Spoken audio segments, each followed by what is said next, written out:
Assalamualaikum warahmatullahi wabarakatuh. Perkenalkan, nama saya Eni, NIM 86207181502220, mahasiswi dari Universitas Pancasakti Bekasi. Di sini saya akan mempresentasikan tugas UAS, yaitu dengan judul Upaya Meningkatkan Motorik Kasar Melalui Senam Irama. Dengan mata kuliah Penelitian Tindakan Kelas, dosen Ibu Roza Yenita, MPD, Fakultas Ilmu Pendidikan, Program Studi Pendidikan Guru, Pendidikan Anak Usia Dini. Motorik kasar. Kemampuan motorik kasar adalah kemampuan gerak tubuh yang menggunakan otot-otot besar. Sebagian besar atau seluruh anggota tubuh motorik kasar diperlukan agar anak dapat duduk, menendang, berlari, naik turun tangga, dan sebagainya. Sunardi dan Sunaryo 2007. Menurut Bambang Sudiono 2007, berpendapat bahwa gerakan motorik kasar adalah kemampuan yang membutuhkan koordinasi sebagian besar bagian tubuh anak. Gerakan motorik kasar melibatkan aktivitas otot-otot besar seperti otot tangan, otot kaki, dan seluruh tubuh anak. Keterampilan motorik kasar melibatkan kemampuan anak dalam menggerakkan otot besar atau sebagian tubuh atau seluruh tubuh dalam aktivitas motoriknya. Dengan demikian, keterampilan motorik kasar ini harus dipelajari secara khusus serta memerlukan latihan-latihan terus-menerus. Tujuan pengembangan motorik kasar pada anak usia dini. Pengembangan motorik kasar di PAUD bertujuan untuk memperkenalkan dan melatih gerakan motorik kasar, meningkatkan kemampuan mengelola, mengontrol gerakan tubuh dan koordinasi, serta meningkatkan keterampilan tubuh dan cara hidup sehat, sehingga dapat menunjang pertumbuhan jasmani yang sehat, kuat, dan terampil. Tahapan-tahapan perkembangan motorik kasar.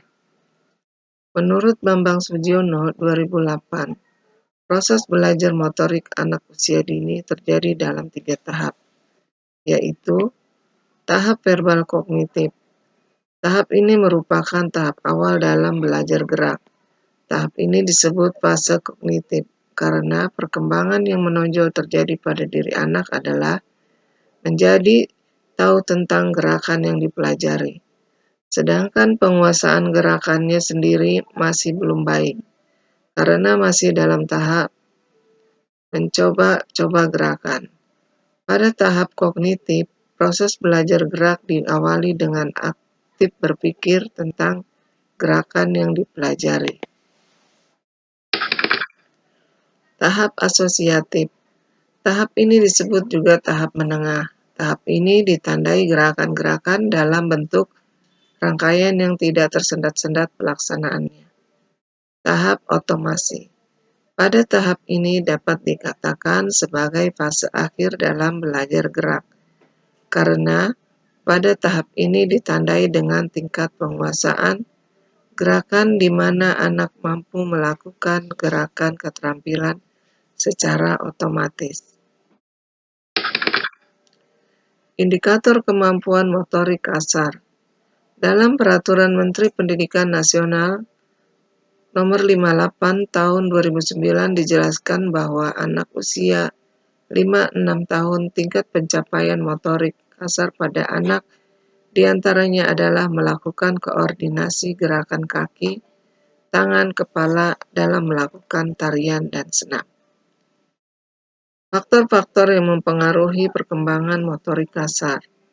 Terdapat beberapa faktor yang mempengaruhi perkembangan motorik kasar anak. Menurut Fitz dan Fochtner, Sumantri 2005, model pengembangan keterampilan motorik kasar anak usia dini sebagai berikut. Faktor genetik atau bawaan.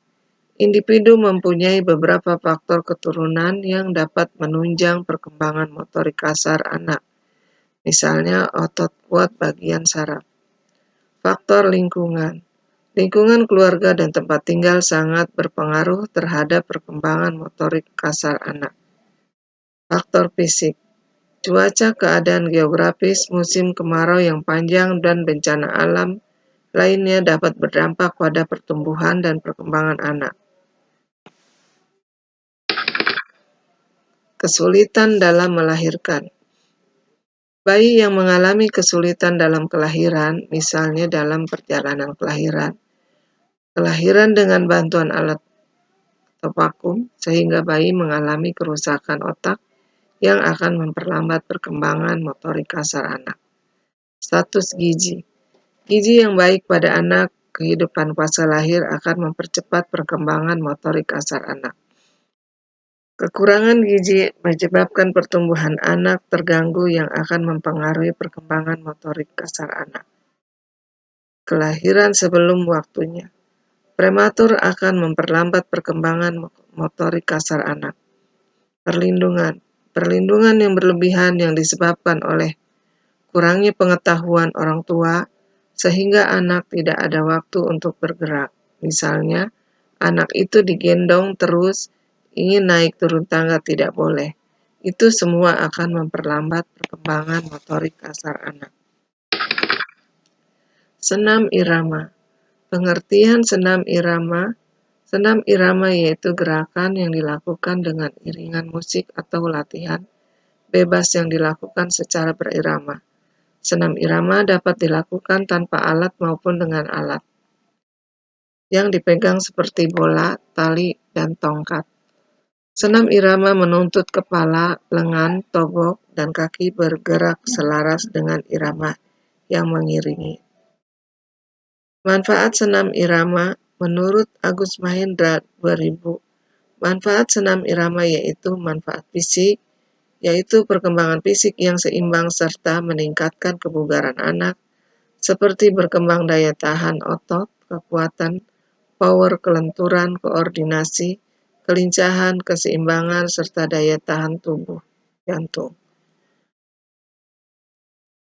Manfaat mental dan sosial, yaitu kemampuan berpikir secara kreatif melalui pemecahan masalah-masalah gerak. Menurut Agus Mahendra 2000, kemampuan motorik kasar anak dapat diukur berdasarkan kegiatan senam irama yang dilakukan anak selama proses belajar mengajar. Langkah-langkah pembelajaran senam irama. Langkah-langkah pembelajaran senam menurut Jainal Opi 2001 sama dengan langkah-langkah senam secara umum, yaitu warming up, pemanasan. Tahap pemanasan bertujuan untuk mengkoordinasikan fungsi fisik agar siap menerima pembebanan pada tahap conditioning. Rangkaian gerak terdiri dari jalan di tempat, langkah kaki. Conditioning atau kondisi. Tahap ini terdiri dari gerak kontinu ritmis dengan melibatkan otot-otot besar bagian ini untuk melatih daya tahan paru, jantung, memperbaiki komposisi tubuh, meningkatkan kekuatan otot, pengencangan maupun pengembangan otot.